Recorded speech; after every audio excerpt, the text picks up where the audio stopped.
Hello guys, इस वक्त मैं जो रिव्यू प्रेडिक्शन देने वाला हूँ वो है दुनिया की सबसे लंबी ट्रेनों पे, मतलब कि लेंथ वाइज के कितनी बोगियाँ उसमें लगी हुई हैं और मतलब रिकॉर्ड तोड़ा हुआ है इन ट्रेन से ना लंबा होने में। तो वो कौन कौन सी ट्रेन हैं, भारत के अंदर भी है कि नहीं है, और कौन से देशों में है, तो वो सारा कुछ हम इस वीडियो के अंदर देखेंगे। बड़ी अच्छी वीडियो बनाइए, ज़रा देखेंगे। कौन सी है दुनिया की सबसे लंबी ट्रेन, सबसे लंबी रेलगाड़ियां? कभी सोचा आपने? दोस्तों, ट्रेन में बैठने का अपना अलग ही मजा है। एक अलग सी फीलिंग जुड़ी है ट्रेन के साथ। चलिए उस फीलिंग को थोड़ा सा और एक्सटेंड करते हैं और बताते हैं आपको कि कौन सी 10 ट्रेनें हैं दुनिया की सबसे लंबी ट्रेनें। चौंक जाएंगे आप इनकी लंबाई जानकर। नंबर 1, विवेक एक्सप्रेस ट्रेन। हाँ भाई, सही सुना आपने, विवेक एक्सप्रेस अपने भारत की ही है। इसका नाम भी दुनिया के सबसे लंबी ट्रेनों में ही शुमार है। आपको क्या लगा भारत पीछे रह जाएगा? आपको बात अलग है कि दुनिया की हर तरह की ट्रेन में इसका नंबर 24वां है। मतलब ये दुनिया की 24th लॉन्गेस्ट ट्रेन है, लेकिन धीरे धीरे टॉप 10 में और फिर टॉप पर आ ही जाएगी। विवेक एक्सप्रेस में कुल 4 ट्रेनें शामिल है। सबसे लंबी ट्रेन डिब्रूगढ़ कन्याकुमारी विवेक एक्सप्रेस है, जो 4219 किलोमीटर की दूरी तय करती है। अपना सफर पूरा करने में इसे 74 आवर्स 35 मिनट्स लगते हैं। भारत के 9 राज्यों में इसके 58 स्टॉप्स हैं। ये 2013 में शुरू की गई थी और तब से अब तक नॉन स्टॉप चल रही है और ताबड़तोड़ रिकॉर्ड्स बना रही है। वर्ल्ड वाइड तो नहीं, मगर देश में तो बनाई रही ना। महामारी में भी जब सारी ट्रेन सर्विसेज बंद हो गई थी, तब भी सबसे अंत तक ये ट्रेन चालू थी। नंबर 2, द ग्लान। दोस्तों, ये दुनिया की सबसे लंबी पैसेंजर ट्रेन है।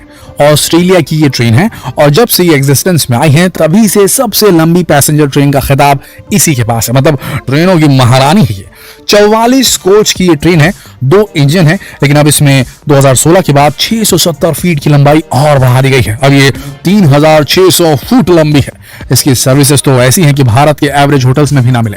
इसमें 22 गेस्ट कैरियर्स हैं, 6 रेस्टोरेंट्स हैं जहां गर्म खाना मिलता है। इस ट्रेन में कुल 1300 बेड है दोस्तों, जहां का स्लीपिंग एक्सपीरियंस आपके रूम से बेटर होगा। आगे बढ़ते हैं।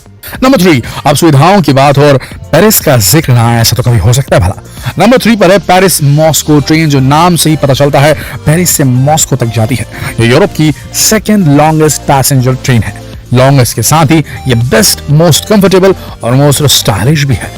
भारत में जैसे ट्रेन में फंस की और धक्का मुक्की से यात्रा करते ना, ऐसा एक भी कोच इसमें नहीं है। वैसे भारत में भी कई ट्रेनें हैं जो अच्छी साफ सुथरी सुविधाएं देने लगी हैं, लेकिन दोस्तों इस ट्रेन के स्लीपिंग कोच वर्ल्ड के बेस्ट हैं। यहाँ टॉयलेट्स में भी एसी है, मगर सिर्फ वीआईपी कोच में।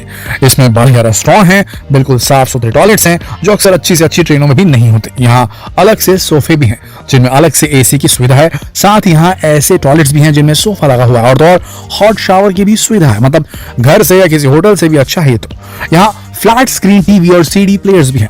जितने ज्यादा पैसे उतनी ज्यादा सुविधा। यहाँ अपने कोच को कस्टमाइज करवाने की सर्विस भी दी जाती है। ये ट्रेन 5 देशों से होकर गुजरती है: रशिया, बेलारूस, पोलैंड, जर्मनी और फ्रांस। टोटल 2740 किलोमीटर का डिस्टेंस कवर करने वाली इस ट्रेन का रूट भी चेंज हो सकता है। दूसरी दिशा में ये ट्रेन 3017 किलोमीटर की दूरी तय करती है। तो बताइए, हुई ना मोस्ट कंफर्टेबल ट्रेन। आगे बढ़ते हैं। Number 4, Indian Pacific. दोस्तों, आजकल के यूथ में एस्थेटिक का बड़ा क्रेज है, तो ऐसे पागलों के लिए ये एस्थेटिक लुक वाली इंडियन पैसिफिक ट्रेन है। इसकी लंबाई 774 मीटर है और ये पैसेंजर ट्रेन है। ये एक ट्रांस कंटिनेंटल ट्रेन है दोस्तों। ये पैसिफिक ओशन तट पर सिडनी से लेकर इंडियन ओशन तट पर पर्थ तक, ऑस्ट्रेलिया के पर्थ तक ट्रैवल करती है। 2704 मील की दूरी तय करती है। दोस्तों, अगर आपको भी एस्थेटिक वाला पागलपन है तो इसके फोटो जरूर देखिएगा गूगल पर। एक अलग सा ही विंटेज लुक देती है ट्रेन। हाँ, इतनी औकात तो हमारी भी नहीं कि इसमें ट्रैवल कर सके, मगर देखने के कौन से पैसे लगते हैं। आगे बढ़ते हैं। Number 5, train to desert. दोस्तों, ये कार्गो डेजर्ट ट्रेन है। ये 8200 फुट लंबी है दोस्तों। वैसे पैसेंजर ट्रेन तो नहीं है, मगर सच में अगर आप इसमें बैठ गए ना और आपको बीच रास्ते में किसी ने धक्का दे दिया तो पीने का पानी तक नहीं मिलेगा और आप प्यास से ही मर जाएंगे। बिल्कुल खुले रेत के मैदान और उसके बीच में बनी हुई रेल की पटरी, इसके ऊपर से ये ट्रेन गुजरती है। इसमें 200 मालवाहक हैं, मतलब 200 डिब्बे हैं जिनमें माल ढोया जाता है, क्योंकि ये मालगाड़ी ही है। मगर ये इसलिए भी खास है क्योंकि इसमें एक अलग से पैसेंजर कोच भी है। ये ट्रेन 17,000 टन माल आसानी से लाद कर ले जा सकती है। इंटरनेट पर उपलब्ध जानकारी की माने तो इसमें पैसेंजर फ्री में ट्रैवल कर सकते हैं, मगर इसमें एसी जैसी कोई सुविधा नहीं है, समझ रहे हैं आप। हाँ, मालगाड़ी में घास मिलेगा एसी। आगे बढ़ते हैं। Number 6, Shenhua number 3। दोस्तों चीन कैसे इस मामले में पीछे रह सकता है भला? चीन की भी मालगाड़ी दुनिया की सबसे लंबी रेलगाड़ियों में से एक है। शेनहुआ नंबर 3 8,500 फीट से भी अधिक लंबी है। यह कोयला लोड करके एक जगह से दूसरी जगह पहुंचाती है। यह 3 घंटे में 20,000 टन कोयला शेनांगसी प्रोविंस के दटोंग माइनिंग सेंटर से क्वीन हुआंगाडो यानी डाकिन लाइन तक पहुंचाती है। ये चीन के सबसे बड़े कोल सेंटर्स हैं। इस ट्रेन में 6 पावरफुल इंजन हैं, 6 इंजन सोचिए जरा, जिसकी रफ्तार को तेज बना रखते हैं। Number 7 well. दोस्तों ये ब्राजील की मालगाड़ी है जिसकी लंबाई 10,826 फुट है। वेल कंपनी दुनिया की सबसे बड़ी माइनिंग कंपनीज में से एक है। इनकी 330 कैरेजेस वाली मालगाड़ी दुनिया की सबसे लंबी मालगाड़ियों में से एक है। नंबर 8 दोस्तों अगर वजन लोड करने की बात करें तो सबसे पहले नंबर होगी BHP बिलिटन और ट्रेन, जिसमें मैक्सिमम 99,730 मेट्रिक टन वजन आसानी से लोड किया जा सकता है। इसे ही माउंट गोल्ड्सवर्दी ट्रेन भी बोला जाता है। इसमें 682 कैरेजेस हैं। दोस्तों सुनने में आपको झूठ लग सकता है लेकिन ये बिल्कुल सच है। साथ ही इसमें 6000 HP general electric GE AC 6000 CW diesel electric engine है। इसकी लंबाई जानकर तो सांसें थम जाएंगी आपकी। ये ट्रेन 24,124 फीट लंबी है। दोस्तों ये ट्रेन इतनी लंबी है कि अगर 20 आईफिल टावर्स को इसमें रख दिया जाए तब भी जगह खाली रह जाएगी। नंबर 9 ले क्विक कोल। दोस्तों ये ट्रेन भी BHP कंपनी की ही है। ये माउंट गोल्ड्सवर्दी जितनी लंबी तो नहीं है मगर उससे पहले बताई गई ट्रेनों से लंबी है। इसमें 2 पावरफुल इंजन हैं। तो दोस्तों ऑस्ट्रेलिया तो वैसे बाजी मार ही ली ऑस्ट्रेलिया ने, आपका क्या कहना है? वैसे नंबर 10 पर है सुपर वासुकी। बाजी तो मार ली मगर इस बार भारत में 15 अगस्त 2022 को शुरू हुई मालगाड़ी सुपर वासुकी ने भी अपना कमाल दिखाई दिया। ये ट्रेन 11,482 फीट लंबी है। दोस्तों इसमें 295 कैरेजेस हैं और 6 पावरफुल इंजन लगे हुए हैं भारत की। भैया देख लो, कहा था ना दोस्तों, भारत भी धीरे धीरे आगे बढ़ी जाएगा। इस ट्रेन में 25,962 25,962 टन वजन उठाने की क्षमता है। दोस्तों आपको क्या लगता है अभी ऑस्ट्रेलिया की ट्रेनों को टक्कर देने में कितना समय लगेगा भारत को? अपने विचार कमेंट करके हमें जरूर बताएं। देखिए ऐसा है, भारत जो है इसके पास कैपेसिटी बहुत है, कंज्यूमर्स बहुत है। यहाँ ऐसी बड़ी फैक्ट्रीज नहीं, ऐसी बड़ी इंडस्ट्रीज नहीं, ऐसी कोई बात नहीं जो कोल का इस्तेमाल ना करे, जो आयरन ओर का इस्तेमाल ना करे। तो लंबी मालगाड़ियों की जरूरत तो है भारत के जितने इंडस्ट्रियलिस्ट हैं उनको, और साथ ही भारत की जनसंख्या तो आपको और हमें सबको पता ही है कितनी ज्यादा है। तो यहाँ पर पैसेंजर ट्रेनों की भी जरूरत है। जितनी ज्यादा ट्रेनें रहेंगी उतना ज्यादा फायदा यहाँ की जनता को मिलेगा, ट्रांसपोर्टेशन सुगम होगा तो बिजनेस आराम से हो सकेगा। और उसके बाद आती है एक ही चीज और वो है सारे लोग जितने भी रहेंगे वो धीरे धीरे प्रॉस्परस होते जाएंगे, धनाढ्य होते जाएंगे। और प्रॉस्पेरिटी तभी फैलती है जब ट्रांसपोर्टेशन का मीडियम किसी देश में बेहतर होता है। हो सकता है आने वाले 10 सालों में भारत में रेलवे इंडस्ट्री पूरी तरीके से इसका कायाकल्प हो जाए। और इसके पीछे सरकार की एक बहुत बड़ी मंशा है रेलवे सेक्टर को प्राइवेटाइज कर देने का। और जब प्राइवेट प्लेयर्स आते हैं तो उसके बाद में चीजें स्ट्रीमलाइन होती हैं। यानी कि ऐसा नहीं कि सरकारी कर्मचारी है तो उसको पेमेंट एक दे दिए, वो काम कर रहा है नहीं कर रहा है देखने वाला कोई नहीं है, रूल्स रेगुलेशन है फॉलो हो रहे नहीं हो रहे देखने वाला कोई नहीं है। सरकारी कामकाज जब हटता है, प्राइवेट कंपनी जब आती है तो डेफिनेटली उससे सर्विसेज में काफी इजाफा होता है। और साथ में ये चीज जरूर है कि रेट्स बढ़ जाएंगे, लेकिन प्राइवेटाइजेशन होने से काफी एडवांसमेंट आएगा रेल यात्रा में भारत की। आपका क्या कहना है, क्या भारत में रेलवे का प्राइवेटाइजेशन होना चाहिए कि नहीं होना चाहिए? और क्या लगता है आपको कब तक सरकार ये डिसीजन ले पाएगी कि रेलवे को पूरी तरीके से प्राइवेटाइज कर दिया जाए? और जल्दी से जल्दी इसका सवाल का जवाब आप दीजिए। और ये सवाल दूसरों से पूछने के लिए इस वीडियो को शेयर कीजिए, बहुत ही अहम सवाल है। तो शेयर कीजिए इस वीडियो को फेसबुक पर, व्हाट्सएप पर, यूट्यूब पर। कल फिर मिलते हैं एक और दिलचस्प वीडियो में। तब तक के लिए आप सबका इस वीडियो के अंत तक बने रहने के लिए दिल से धन्यवाद।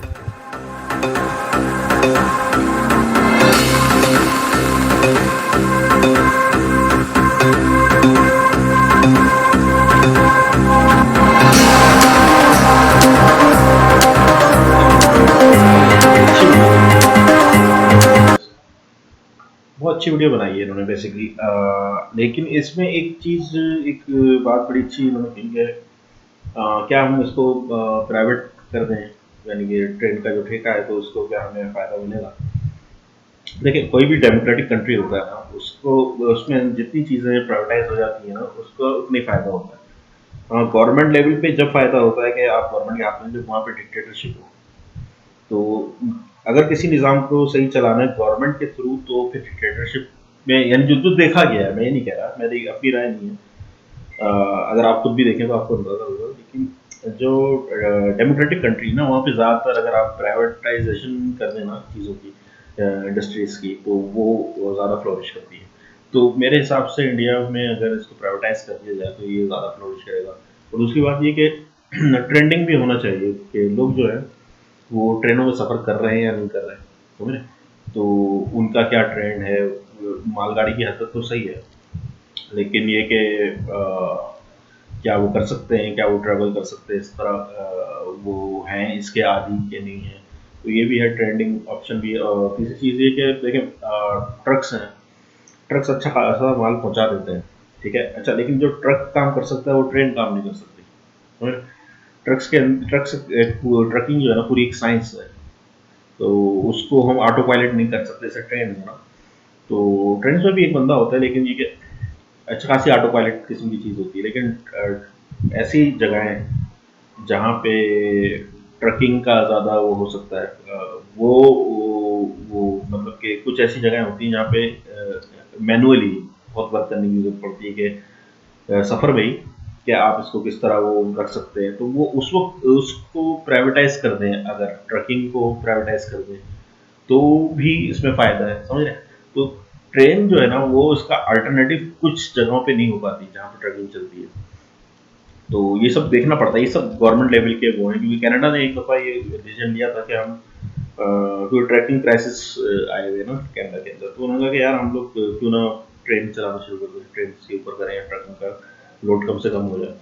पर वहाँ का जो मेयर था वो राजी नहीं हुआ, उसने कहा यार हमने पूरा इसके ऊपर वर्क किया, लेकिन नहीं, वो ट्रकर्स को हम चेंज नहीं कर सकते ट्रेन से।